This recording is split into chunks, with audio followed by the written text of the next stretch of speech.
السلام عليكم ورحمة الله وبركاته. نسأل الله يا رب يكون الجميع في خير وفي نعمة وفي أفضل الأحوال. إخواننا الله يبارك في الجميع. في أخ من اليمن طلب معلومات عن التقسيم وطرح سؤال كبير، نقدر نقول ده محتاج فيديو خاص بيه. إن شاء الله هنتكلم في الفيديو دوت عن الأسئلة اللي الأخ سألها في موضوع التقسيم. إن شاء الله الإخوان اللي عاوزين يخشوا أو بيقسموا خلايا يقدروا يستفيدوا من السؤال ده. أخونا من اليمن بيقول: أخويا محمد، فضلا وليس أمرا، نبغى منك توضيح في فيديو تتكلم فيه عن بداية الإسمة حتى تلقيح الملكة، مع ذكر عدد الأيام في كل فقرة، وكيف نعرف أن الملكة تلقحت، وإيه العلامات اللي تدل بالخلية على أن الملكة تلقحت، وما سبب تأخر الملكة في التلقيح، وإذا تأخرت الملكة عن فترة 40 يوم هل نغيرها. وبتقول إنك أنت عاوز جميع الاحتمالات لأن بعض الأجباح عندك في اليمن ليها شهر والملكة موجودة لكن مفيش بيض. طيب أخونا الله يبارك فيك، هنحاول ناخد جزئية من السؤال اللي انت سألته دوت، وإن شاء الله الإخوان برضو يستمعوا لينا اللي عاوزين يعملوا بعض التقسيمات هيستفيدوا أكيد إن شاء الله من سؤال أخونا. أول حاجة الله يبارك في عمرك، لما تيجي تعمل تقسيمات سواء خلايا بلدية أو خلايا أجباح أو خلايا لانجستروس، أيا يكن نوع الخلايا، نصيحة مني ليك، لازم في البداية تربي ملكات عذارى.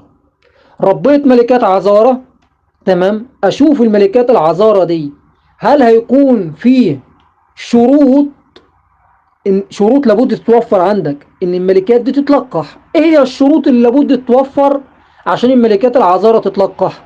عندك ذكور لابد تكون متواجدة، دي رقم واحد. رقم اتنين، يكون عندك نشاط في المرعى بالخصوص حبوب اللقاح. ليه؟ عشان الملكات ان شاء الله لما تتلقح وتضع البيض يكون عندك مردود من حبوب اللقاح اللي يخلي الملكات تنشط في وضع البيض. تمام. ما يكونش عندك اعداء للنحل على اساس العذراء تقدر تخرج للتلقيح وترجع تضع البيض، ما يتمش فقدان العذراء ولا العذراء تموت في الخارج. تمام. اعداء النحل مثلا الدبور، الوساد، ده عندك في اليمن طبعا، او بعض الاخوان بيسموه ذئب النحل، الوروار، دي كلها اعداء للنحل.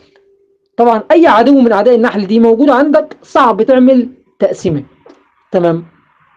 طيب احنا اتكلمنا على الشروط اللي لابد تكون موجوده عندك عشان تربي ملكات عذارى ومن ثم تعمل تقسيمات. تمام. طب انا هعمل تقسيمات ان شاء الرحمن مثلا 15/6، يعني كمان 15 يوم هقسم عندي مجموعه خلايا. اعمل ايه؟ اربي ملكات من اليوم. تمام. ربيت ملكات انا النهارده مثلا، انا عاوز اعمل 10 تقسيمات، اربي 15 ملكه. واحد بيسالني يقول لي هتربي 5 ملكات زياده ليه؟ تحت الاحتياط، تمام، يكون عندي 5 ملكات زياده لان ما اضمنش هيحدث ايه عندي.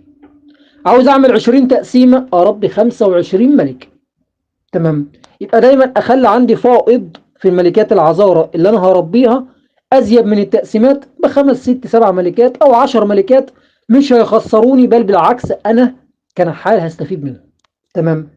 ربيت الملكات العذارى الله يبارك فيك، باجي بعد خروج الملكات العذارى وقفزت على الملكات العذارى، انا كرجل نحال قفزت على الملكات، بعمل التقسيمات بتاعتي، سواء هقسم خلايا حديثة، خلايا اطارات، او خلايا بلدية اعواد، بقسم الخلايا بتاعتي.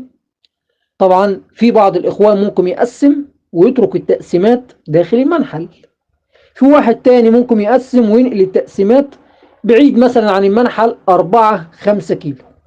طبعا كل واحد بيعمل حسب اللي متاح عنده. تمام. بعد ما تنقل التقسيمات في موقع آخر أو تتركها في المنحل، ولكن أعطي نصيحة للإخوان اللي هيسيبوا التقسيمات داخل المنحل.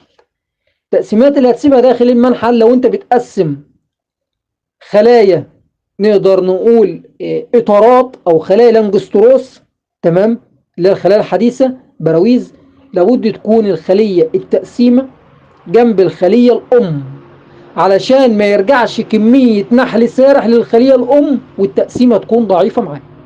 تمام. اللي هم بيسموها بعض الإخوان التقسيم عن طريق شكل 7. واحد بيستمع ليا بيقول لي طب ممكن أقسم عن طريق إن أنا أنفض حضنة مفتوحة أو حضنة مغلقة، يعني أنفض نحل سارح. تمام. ما انصحكش اللي بيقسموا بطريقة نحل سارح ونحل حاضن، صدقني الموضوع ده بتلاقي فيه مشاكل بتعاني منه كنحل. تمام. لانك كده انت بتعمل تفاوت في الاعمار النحليه. تمام. لازم الله يبارك في الجميع اللي يقسم تقسيمه ايا يكن نوع الخلايا ايه، يكون البرواز او البنيه بتاعه الحضنه فيها نحل سارح، نحل حاضن، نحل من جميع الاعمار. لو عملت التقسيمه دي صدقني التقسيمه دي هتتقدم معاك، هتكون تقسيمه ناجحه. تمام. طبعا نتمنى ويفضل اللي يعمل مجموعة من التقسيمات ينقلها خارج المنحى الأفضل. تمام. بعد ما عملت التقسيمات أخويا الله يبارك فيك أو أختي اللي بتستمع ليا، تيجي تنزل الملكات العذارى اللي هي موجودة عندي. تمام. تنزل في كل خلية ملكة عذراء متقفص عليها، الملكة العذراء متقفص عليها. تمام. تترك الملكة العذراء ديت. قبل بس ما نخش في موضوع الملكة العذراء، أنا عملت تقسيمة اليوم النهاردة الاثنين مثلا، عملت تقسيمات. انزل الملكات العذارى امتى؟ تقدر تنزل الملكات العذارى بعد التقسيم بيوم، او تقدر تنزل الملكات العذارى بعد ما بتقسم بساعتين 3. لا يوجد مشكلة، حسب اللي متاح عندك. اهم شيء ان التقسيمة الجديدة تشعر باليتم، ان التقسيمة اللي انا عاملها جديدة تشعر باليتم ان ما فيهاش ملك. في الحالة ديت خلاص انزل الملكة العذراء متقفص عليها. تمام. طبعا في نصيحة للإخوان اللي يجي يعملوا تقسيمات، كن حريص انك انت ما تنقلش الملكة الملقحة اللي في الخلية الأم بالخطأ في الخلية التقسيمة. بيحدث معانا احنا كنحالين، انا عن نفسي بيحدث معايا الشيء ده.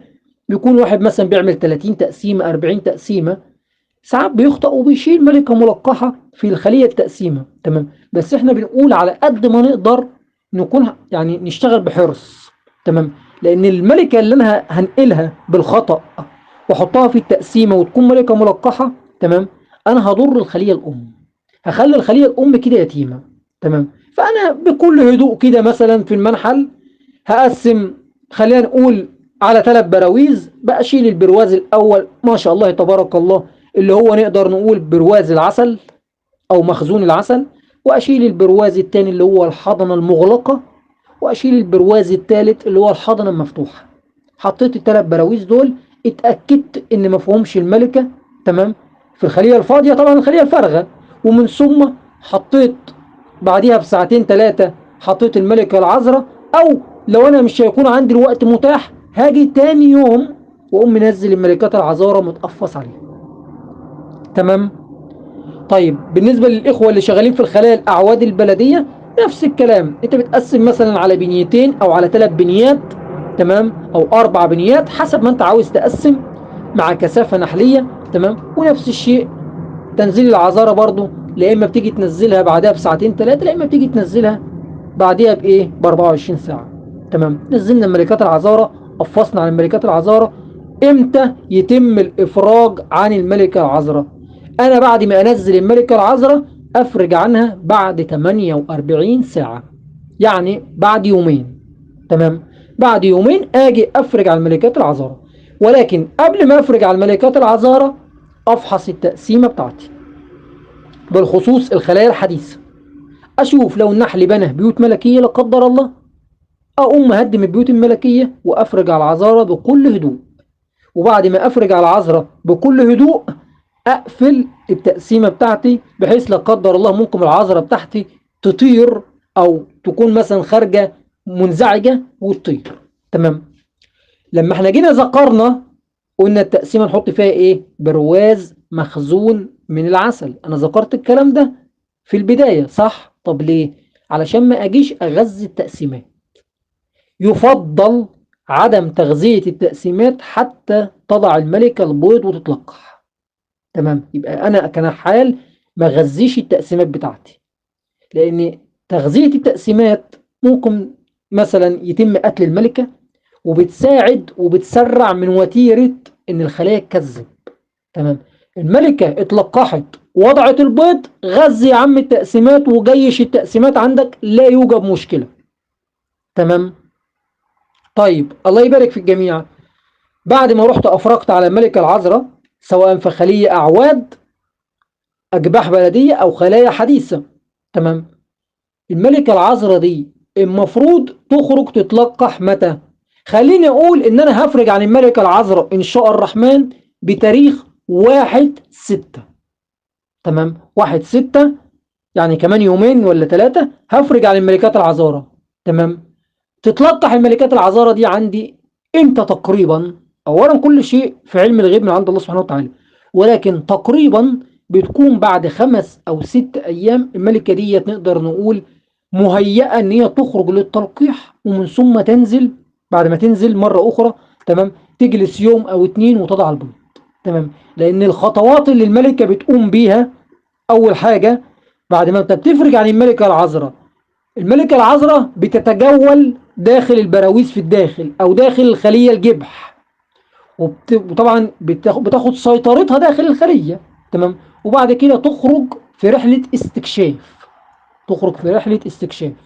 رحلة الاستكشاف ان هي بمعنى اصح بتخرج بره الخلية، بتطير، بتعرف الخلية بتاعتها المواصفات بتاعتها ايه، الكلام ايه، رحلة استكشاف بمعنى اصح، على اساس لما تخرج للتلقيح تعرف ترجع للخلية بتاعتها تانية مرة تانية. تمام.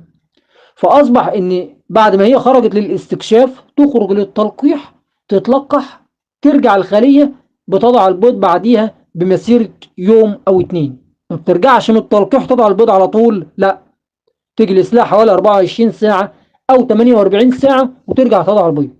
تمام. طب واحد من اللي بيستمع لينا قال لي انت قلت ان احنا ان شاء الله بعد ما نفتح على الملكة بتاريخ 1/6 احتمال تتلقح على 7/6 او 8/6. امتى اخر توقيت الملكة تكون عندي واقدر ان انا كرجل نحال اقول ان الملكة ديت فيها مشكلة؟ لما الاقي نفسي ان الملكة العذراء دخلت عندي في حدود 15 يوم وما تلقحتش ومفيش بيض داخل الخلية، هنا انا كنحال لازم اتدخل. تمام. لما يجي عندي 15/6، تمام، والخلية الملكة موجودة فيها وما زالت عذراء، تمام، اتدخل انا كرجل نحال. ولكن تنبيه بسيط. ايه هو التنبيه البسيط؟ احنا قلنا دلوقتي انا عامل 10 تقسيمات او عامل 15 تقسيمة. تمام. لما الاقي ما شاء الله تبارك الله اتلقح عندي 10 خلايا او اتلقح عندي 12 خلية، وفيه 3 أو 4 خلايا الملكات العذارى ما اتلقحتش، هنا اعرف ان ال3 عذارى دولت فيهم مشاكل.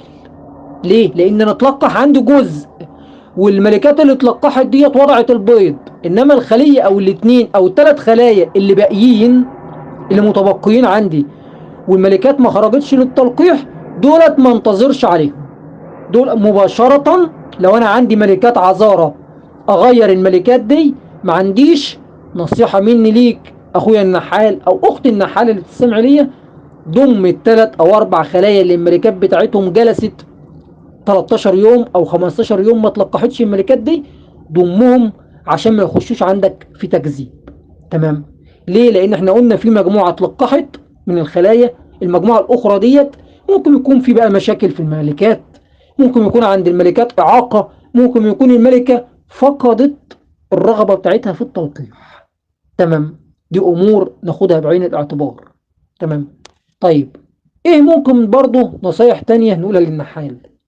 بالخصوص ان ممكن في نحال بيستمع لي يقول لي انا عاوز ادخل بيوت ملكية على الخلايا التقسيمات، مش هنزل ملكات عذار. اقول له مفيش مشكلة، مفيش مشكلة، ولكن انصحك نصيحة: ما تدخلش بيت ملكي لخلية من الخلايا التقسيمات الا لما تكون متأكد وواثق بنسبة 100% ان الخلية التقسيمة دي تشعر باليتم 100%.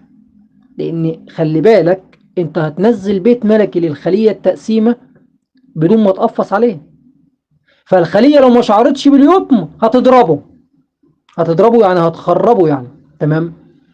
فاصبح ان انا دلوقتي خلاف العذراء، العذراء انا بنزلها وبقفص عليها، العذراء انا بنزلها للتقسيمه وبقفص عليها. ففقط النحل بيقعد يومين على العذراء ديت، نقدر نقول بيتأقلم عليها، بيتهيأ ان هو هيفرج عليها. انما البيت الملكي لازم تكون متأكد 100% ان الخلية ديت يتيمة، او الخلية ديت تشعر باليتم، علشان الخلية تتقبل البيت الملكي، تعمل تدفئة للبيت الملكي، ومن ثم لحد خروج الملكة العذراء. تمام. فطبعا احنا بندي للنحال نقدر نقول ايه الحلول اللي قدامه. عاوز تنزل عذارة، نزل الملكات العذارة وقفص عليها. عاوز تنزل البيوت الملكية، نزل البيوت الملكية. وطبعا كل واحد حسب الخبرة بتاعته. الخبرة بتاعت واحد مبتدئ انصحه انا ينزل ملكات عذارة ويقفص عليها. واحد محترف ما شاء الله خلاص هو يقدر ينزل البيت الملكي ويحط البيت الملكي بطريقة صحيحة، ويقدر بمعنى اصح ان هو يهتم بالخلية دي. تمام. طبعا ديت ربما يكون بصورة مختصرة لأسئلة الأخ. مش عارف هل ممكن يكون في حاجة أنا ما ردتش عليها في أسئلة أخونا دوت أو لأ. خلينا نراجع السؤال بتاعه تاني. هو قال إن هو عاوز فيديو من بداية التقسيم حتى تتلقح الملك. أنا أعتبر قلت لك من بداية التقسيم حتى تتلقح الملك الحمد لله. تمام. مع ذكر عدد الأيام عن كل فقرة. طيب هقول لك أنا عدد الأيام بتاعت الملكة. تمام. لما تيجي تربي ملكات، تمام، خلي بالك معايا. لما تيجي تربي ملكات، اول حاجه الملكه دي بتقعد 3 ايام بيضه. الملكه بتقعد 3 ايام بيضه، ومن ثم بعد ما بتكون يرقه النحل بيغذيها 5 ايام بالغذاء الملكي. اصبح كده المجموع تام، المجموع 8 ايام. من ثم البيت الملكي بيتم الاغلاق عليه، وبيقعد البيت الملكي دوت 7 ايام مغلق لحد ما بتخرج العذراء. تمام. اصبح ان المجموع في حدود ال 15 يوم او ال 16 يوم بتخرج فيه العذراء. لما انت كرجل نحال عاوز تيجي تقفص على البيوت الملكيه، بتقفص على البيت الملكي، خلي بالك من الكلام، بعد ما بيتم الاغلاق عليه، يعني البيت الملكي اغلق عليه اليوم، بتقفص عليه بعد 5 ايام من الاغلاق. تمام. على اساس بيكون باقي يومين خلاص والملكه العذراء تخرج. اوعى وحذاري تقفص على البيت الملكي قبل ما الملكة العذراء تخرج ب3 و4 أيام، لأن هنا الشرنقة داخل البيت الملكي هتموت. تمام. أنت أقصى حل ليك أو أقصى وقت تقديره ليك، تمام، تقفص على البيت الملكي قبل خروج العذراء بيوم أو يومين 2 بس. تمام. طيب إزاي نعرف إن الملكة اتلقحت؟ نعرف إن الملكة اتلقحت إن الملكة تضع البيض. أول ما الملكة تضع البيض ويبتدي الحجم بتاعها في ازدياد، تمام، نعرف كده ان الملكة دي تم تلقيحها. تمام. ايه هي العلامات اللي تدل بالخلية ان الملكة اتلقحت؟ تمام. العلامات زي ما انا قلت لك وضع البيض. بالنسبة للخلايا البلدية التقليدي، النحل يقوم ببناء شمع جديد. النحل ينزل بنى شمع او ينزل زوائد شمعية في الخلايا البلدية او الخلايا الزمر. ده بيدل على ان الملكة اتلقحت، ومن ثم النحل ابتدى يسوق في البنى زي ما انتوا يعني زي الاخوان في اليمن ما بيقولوا كده. تمام. بيقول لك النحل ابتدى يسوق في البنى. تمام. طبعا احنا بنقول للاخوان الله يبارك في الجميع، بنحاول نشرح للاخ اللي صاحب السؤال اللي من اليمن بالمصطلحات بتاعته. طبعا في الخلايا الحديثة الله يبارك في الجميع بيكون نقدر نقول الوضع قدامنا احنا كنحالين سهل، لان كتاب مفتوح قدامنا، نقدر نشوف البيض، نقدر نشوف الوضع ايه، نشوف الملكة. تمام. طيب اخويا الله يبارك في عمرك بتقول ايه هي العلامات اللي ممكن تدل بالخلية ان الملكة اتلقحت؟ طبعا قلتها لك. بتقول ما سبب تأخر الملكة عن التلقيح؟ قلت لك انا بقى وجود اعداء للنحل، تمام، او الملكة فيها اعاقة، فيها مشاكل، او ما عندهاش رغبة في التلقيح. شرحت لك الكلام ده من قبل في الفيديو. تمام. بتقول لو تأخرت الملكة عن فترة 40 يوم هل نغيرها؟ مين قال لك اقعد 40 يوم؟ مين قال لك اجلس 40 يوم على ملكة عذراء؟ ده خطأ. انا ذكرت في الفيديو لابد انك انت كرجل نحال تيجي بعد مرور 12 13 يوم بالكتير 15 يوم ابتدي اخد قرار. تمام. بالخصوص لما يكون عندي مجموعة ملكات عذارى اتلقحت وبقى واحدة او اتنين ما اتلقحتش، هنا اخد قرار. انما 40 يوم دي 40 يوم ديت انت بتحط نفسك في معضلة صعبة، فاهم؟ اتمنى يكون واصله لك الجزئية دي. بتقول لان طبعا عندك بعض الخلايا الاجباح ليها شهر والملكة موجودة ولكن ما وضعتش بيض. تمام. بتقول هل السبب نقص حضنة؟ تمام. طبعا حتة الخلايا اللي عندك من بقى شهر الملكات ما وضعتش البيض، تمام، اولا في عدة احتمالات. هل انت عندك ظروف مناسبة للتلقيح اللي انا ذكرتها في بداية الفيديو؟ تمام. تاني شيء، انت لما بتيجي تقسم انا ذكرت تحط في التقسيمة، تمام، حضنة مغلقة وحضنة مفتوحة، تمام، ومخزون من العسل. ومن ثم كده كل الظروف مهيئة ان الملكة دي تتم تلقيحها وتضع البيض. تمام. طبعا الله يبارك فيك، انا هنصحك نصيحة قبل انتهاء الفيديو، وهو البنى اللي في الجبح البلدي دوت تقدر طبعا تجيب الشريم. انا بكلمك بلغتك انت، لغة اهل اليمن. تجيب الشريم، تقص البنية او الاثنين او الثلاث اربع بنى اللي انت حاططهم في التقسيمة، تمام، واخرجهم من خارج الجبح، واكشف على البنى ده، شوف فيه هل بيض ولا ما فيهوش بيض. تمام. لو فيه بيض يبقى الحمد لله، ارجع مرة اخرى عتبهم او عيدهم مرة اخرى لمكانهم الطبيعي. تمام. ما فيهمش بيض او فيهم بيض تكذيب، في الحالة ديت لازم طبعا تجيب نقدر نقول اللي بتسموه عندكم في اليمن الزنبيل. تمام. ومن ثم تنفض الجبح البلدي في الداخل وتشوف هل موجود فيه ملكة ولا مش موجود، وتاخد قرار معاه. تمام. انا حاولت اجيب لك كل الاحتمالات، حاولت اختصر بالفيديو نقدر نقول باقل الامكانيات. خلي بالك انا اتكلمت عن موضوع التقسيمات كتير في مقابل في الفيديوهات هنا، ولكن انا بناء على الكلام اللي انت قلته انا اعطيتك فيديو ليه للتقسيمات او البدايات او النصائح اللي تقدر تتبعها. لو في حاجة مش واضحة ليك، او لو في اي اخوان من اللي بيستمعوا للفيديو عاوز اي استفسار او اي توضيح، انا تحت امره. ونسأل الله يا رب التوفيق للجميع، وكل اخواني يكونوا في خير وفي نعمة. اللهم امين يا رب العالمين. طبعا اخويا قبل انتهاء الفيديو فيه نقطة لابد الاشارة ليها، وهي انت رجل نحال، نقدر نقول عندك خلايا اعواد بلدية. ممكن تسألني سؤال تقول لي طب انا دلوقتي عاوز اقسم والخلايا هي اللي تربي بيوت ملكية. تمام. ده هيدور في دماغك، انت اكيد بتفكر فيه. تمام. الموضوع سهل جدا. تمام. الله يبارك في عمرك. الافضل تربي ملكات. طب اربي ازاي ملكات وانا عندي خلايا اعواد؟ امر سهل. هتيجي على الله يبارك فيك على خلية قوية من الخلايا الاعواد البلدي. تمام. اول حاجة صلي بينا على سيدنا النبي عليه الصلاة والسلام. ركز معايا في الكلام اللي انا بقوله ده، انت وكل اصحاب الخلايا الاعواد او الاجباح البلدية. هتيجي على خلية كويسة ممتازة من اللي انت عاوز تربي فيها ملكات، تمام، وتاخد منها ملكات. اول حاجة هتيجي تقص البنية الاولى الثانية الثالثة، وطبعا البنى اللي هتقصه ده، تمام، تحاول ترصه خارج الخلية. خلصت الخلية بالكامل، طلعت البنى كامل، تمام. هتجيب الله يبارك في عمرك، نقدر نقول كده مثلا عندك انت في اليمن الزنبيل اللي هو بيسموها القفة، اللي هي بتكون معمولة من الخوص، او ممكن اي اخ تاني يجيب وعاء، تمام، او خلية مثلا فارغة، خلية حديثة فارغة، وينفض النحل فيها كله. تمام. ليه هنفض النحل كله؟ لان انا عاوز ابحث عن الملكة. تمام. بعد ما تنفض النحل كله ابحث عن الملكة، لقيت الملكة، خدت الملكة قفص عليها. تمام. بعد ما انا اخدت الملكة وقفصت عليها، ابتدي ارجع البنى اللي انا قصيته للخلية. تمام. بس يفضل خلي بالك لما اجي ارجع البنى ارجعه ازاي؟ اقول لك ترجعه ازاي.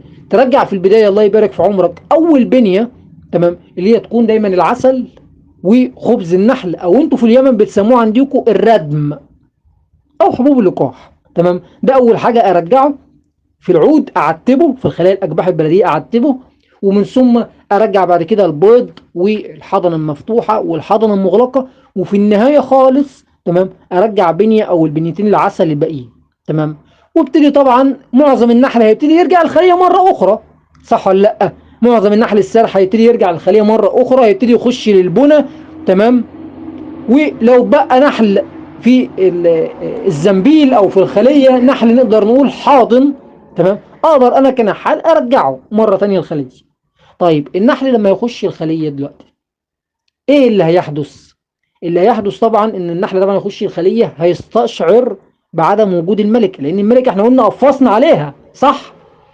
طبعا بعد ما انت قفصت عليها حاول تستفيد منها بقى، تعمل مثلا تقسيمة فيها تحطها لأي خلية، استفيد من الملكة الملقحة دي. الخلية اليتيمة ديت مباشرة أول ما النحل هيستشعر إن الملكة مش موجودة هيبتدي يبني بيوت ملكية. تمام. أنا كرجل نحال أكون ذكي. ذكي إزاي؟ أحسب بالتوقيت الخلية ديت اليوم، مثلا اليوم تاريخ كام؟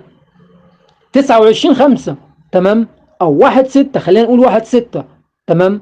على أساس نمشي مثلا من يوم 1/6 النحل استشعر باليوم. تمام. اصبح ان الخليه ديت هتبني بيوت ملكيه، يبقى انا اعمل حسابي. تمام. ان انا اجي يوم 10، خلي بالك يوم 10/6. تمام. ابتدي اقفص على البيوت الملكيه دي. ليه هاجي يوم 10 اقفص على البيوت الملكيه ديت؟ لان النحل في الغالب هيبني بيوت ملكيه في الداخل من يرقات حديثه. تمام. او بيض لسه فائس. تمام. بيكون عمره 3 ايام مع 10 ايام كمان، بتتكلم في 13 يوم. يعني انا هقفص على الملكات قبل ما تخرج بيومين. تمام. عملية الحسابات في تربية الملكات مهمة جدا. اي غلطة فيها كفيلة ان اي عذرة تخرج تضرب جميع البيوت الملكية وتخسرني وقت انا في احتياج ليه. تمام. طبعا انا قلت لك على تربية ملكات بالنسبة للخلايا البلدية سهل جدا تقوم بيه. تمام. طبعا اخواننا بتوع الخلايا الحديثه تربيه الملكات نقدر نقول الوضع بالنسبه لنا اسهل، سواء ان انا مثلا هربي عن طريق جهاز جنطر، عن التطعيم، ايتم خليه، الوضع سهل. الله ييسر الحل للجميع، نسال الله يا رب التوفيق للاخوه جميعا. لو فيه اي سؤال او اي اقتراحات لفيديوهات اخرى نقوم بالعمل عليها احنا ما بنتاخرش. ده كان فيديو من اقتراح او اسئله من اسئله الاخ من اليمن. نقدر نقول كان سؤال مطول وقال لي عاوزين فيديو مخصص ليه، عملنا له ما تأخرناش عليه. الله ييسر الحل للجميع ونسأل الله يا رب التوفيق والخير للجميع. مشكورين شكرا جزيلا.